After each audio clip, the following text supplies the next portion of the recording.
Welcome one, welcome all. 2026 kicking it off. January edition. Pinky Autonomy Worldwide. Brought to you, of course, by Club 602 and Pearl Cigar Bar, downtown Chandler. Making it possible for us to drink wine, hang out, and enjoy it. Hope everyone had a wonderful holiday season. Kicking off the new year with a trip over to Spain, France, and Australia.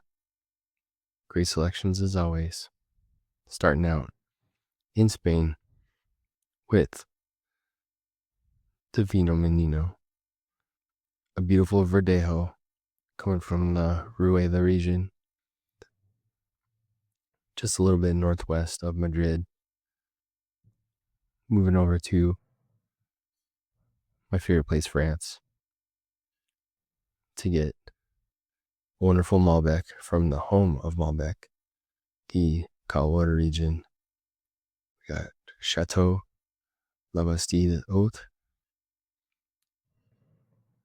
and then finishing it off in Australia, where we haven't had a chance to travel yet, but taking care of that this month with a wonderful red blend from Bremerton. It's their Matilda Plains blend, mostly Cabernet, a little bit of Shiraz, from the lovely sister-owned outfit down in South Australia. So, right to business with the Divino Minino. Of course, you gotta love the cat on the label. Minino is essentially strictly translated to kitty. So, starting the year with a little kitty wine. I'm personally a cat aficionado, so hope everyone else doesn't have a problem with that. If we're taking a look, we got a nice golden hue going on here. Definitely a little bit deeper color saturation than a lot of whites that we've sampled up to this point. So this particular wine is 100% Verdejo grape. Really similar to Sauvignon Blanc in a lot of ways, with the acidity, with the aromatics, but native to Spain. And so, like I said, about 100 miles or so northwest of Madrid, growing about 600 to 700 meters above sea level, fermented completely in stainless steel and aged in the same fashion. So it's really a fruit-driven wine, but definitely has a little more character than you would expect for an unoaked wine, in the body sense. So we got the nice golden color. Getting into the smell. Definitely some bright citrus going on. A little bit of like grapefruit and some lime. You can smell the acidity in it. Kind of a limestone minerality, or just, some sort of pronounced minerality happening there. A little bit of peach, but overall like pretty muted. What's great about this wine is the nose does not do the taste justice. On to the taste.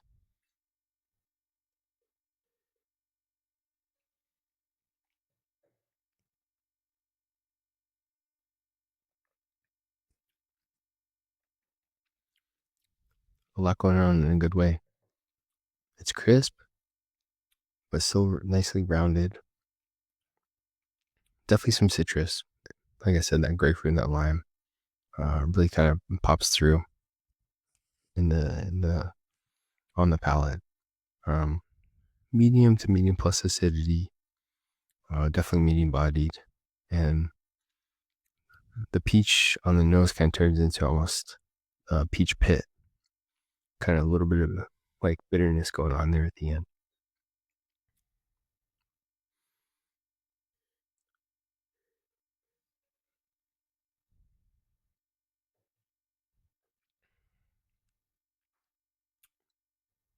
There's also a little bit of like a kind of vegetal fennel thing going on, where it has just that hint of licorice, but not in like a good and plenty sense.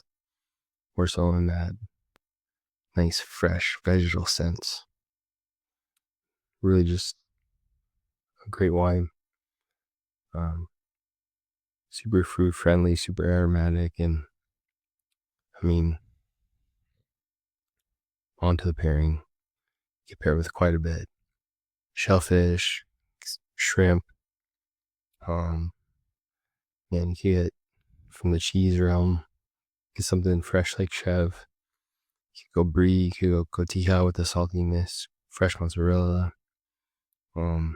just that bag shredded mozzarella. You know how we do. A little bit of grilled fish, or even like a fried fish would be great with this, like fish and chips. You definitely go the ceviche route, especially with that, pronounced lime flavor, kind of backing up the lime in the wine here. You go with like some light poultry dishes like chicken. Nothing too heavy though. Maybe like a little cream sauce to help balance with the acidity. The taco pig is definitely a fish taco with like some tropical salsa. Fish taco with mango salsa, I think, is about right. But overall, great wine to start out the year.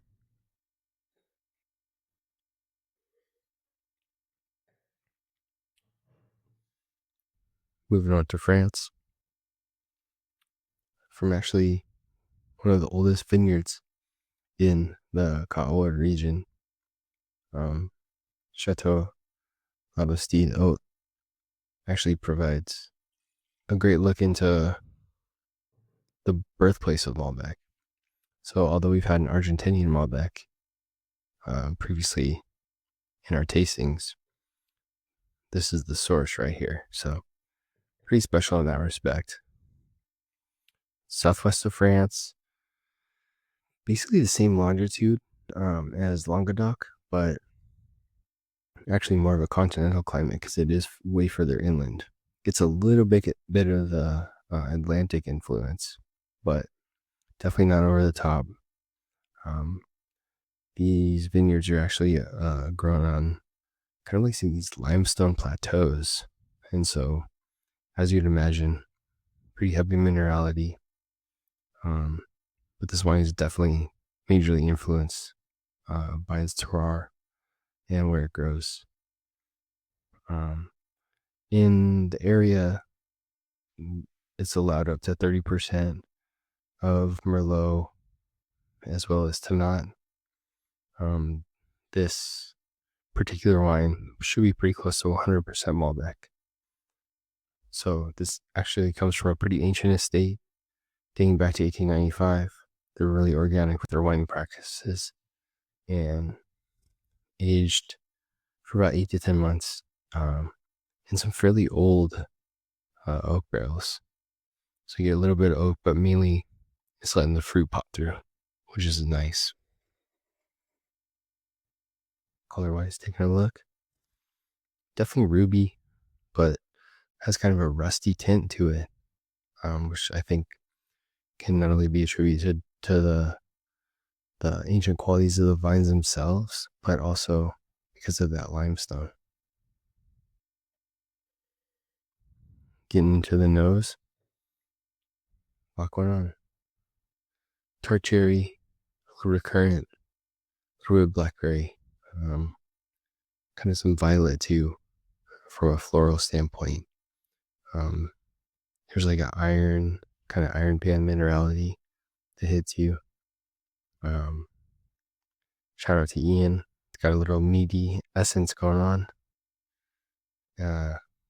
Lightly oaky, and just a little hint of that baking spice that you expect from that oak influence. All right. Taste time.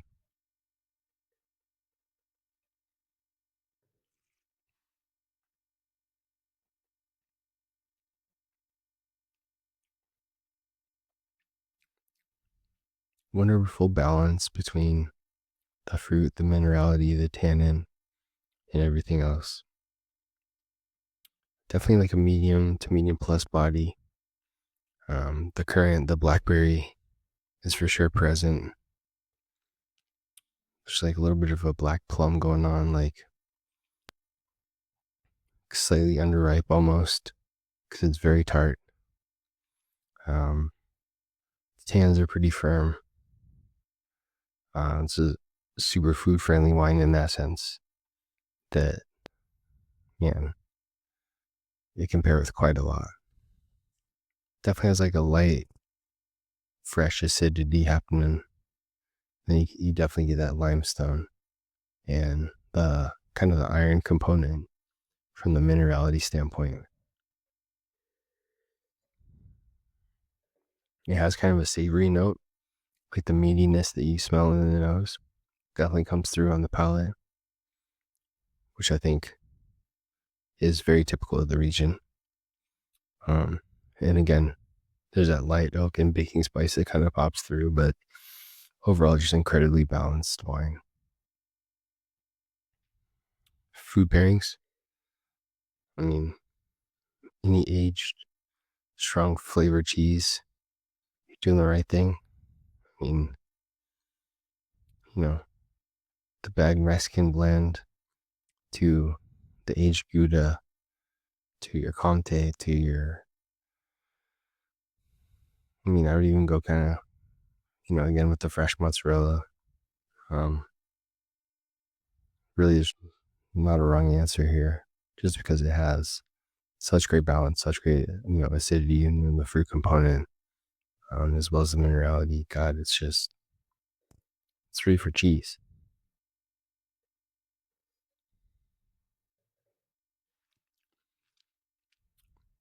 If I were to have a steak with this, I want it like a ribeye or something, maybe in New York, something that has a little bit of a fatty component. This would go great with, any kind of a braised, get your chuck roast and, render that thing all the way down. Hopefully with some mushrooms, because that would really help. Any kind of a braised short rib would be wonderful too. Shout out Michaela.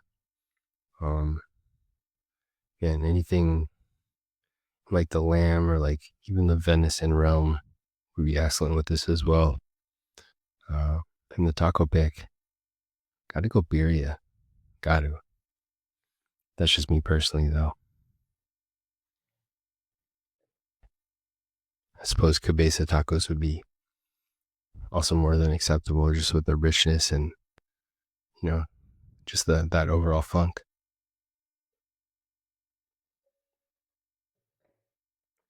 But a really wonderful contrast to the Argentinian Malbec that we tasted, and also pretty cool because, again, the birthplace of Malbec. So last but not least, hopping somewhere we've never been, over to Australia from the lovely ladies at Bremerton. Got that Matilda Plains Red Blend. So 70% Cabernet Sauvignon and 30% Shiraz. Now Shiraz and Syrah are the same grape. Shiraz just designates that it is grown in Argentina. As I said, it's a sister-owned outfit, and coming from the Langhorne Wine Creek region in South Australia. Basically, they just picked, select vineyards throughout the area. Some somewhat alluvial and sandy loam soils that really help retain the moisture, which is obviously necessary in South Australia. What's cool about this area is that directly west is Lake Alexandrina, which helps to moderate the hot days. So you got these super hot days where obviously you're going to get a lot of ripening happening in the grapes, but you got these nice cool breezes that come from the lake that actually help to cool down everything at night, which obviously helps to maintain the acidity. And again, the redness is happening because of those hot days. It's Asian French oak, so a little bit of a mixture of new and seasoned older French oak, which definitely helps to round this wine and really just make it incredibly balanced. Taking a look color wise, it's like a very vibrant garnet. It's got that brightness where these grapes have seen some sunlight. Kind of bounces back and reflects that, right? Onto the smell. Just a really big nose, and it's kind of what I expect from Australia, just because again there's so much sunlight there that those grapes get so crazy ripe that it just kind of bursts out of the glass almost. Definitely some blackberry and like very ripe plum happening. There's like a little hint of chocolate. The oak and the baking spice and vanilla notes really pop through. Complimentary of that French oak that gets to sit in. But again, really big nose, about 14% alcohol. So that also kind of pops through, which is pretty typical because, again, like I said, most grapes in Australia do not struggle to ripen.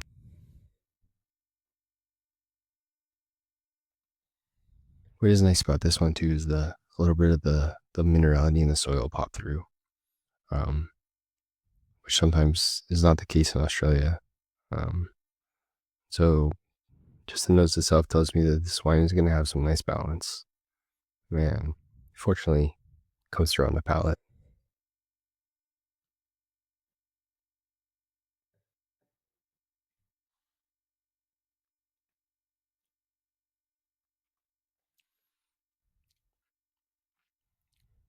Just a really great wine.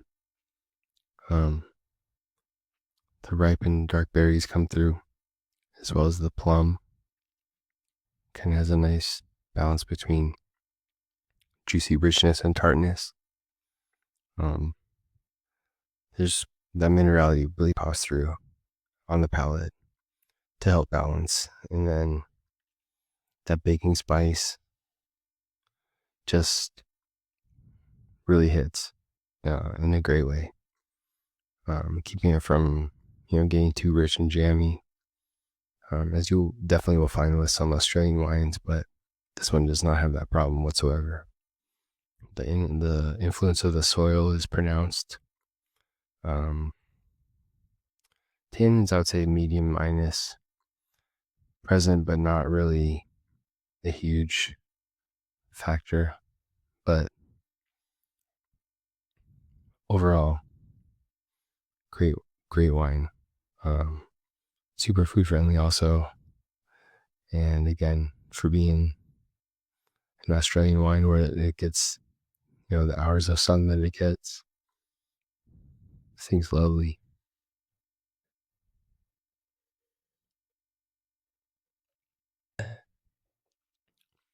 Food wise, man, a lot going on. Any charcuterie board you could ever make is a win. Blue cheeses, aged Gouda, Parmesan, newer, younger, fresh to super aged, anywhere between. That saltiness and salinity will go great. Fresh mozzarella or burrata, that creaminess will just go lovely with this wine because it has that acidity and that little kind of firm pop of tannin and a little bit of oak to complement literally any grilled steak you could ever want. Any cut would go wonderful with this. Could do some braised short ribs if you want. No wrong answer in that sense. Get into the Mexican food realm like pollo and mole, carne asada tacos, some, crispy lengua tacos, carnitas tacos. I mean, I hesitate to find a taco that wouldn't pair well with this, just because it's got enough backbone and body to stand up to it. So no wrong answers there.